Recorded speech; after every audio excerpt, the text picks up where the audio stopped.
আজ এই বৃষ্টির কান্না দেখে মনে পড়লো তোমার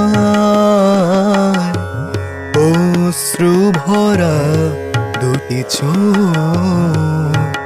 তুমি ব্যথার কাজল মেঘে লুকিয়েছিলে ওই মন।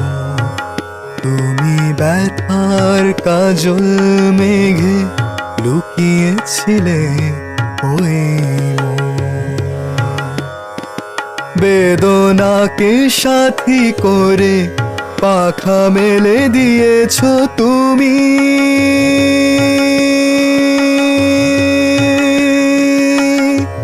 কত দূরে যাবে বলো, কত দূরে যাবে বলো তোমার পথে।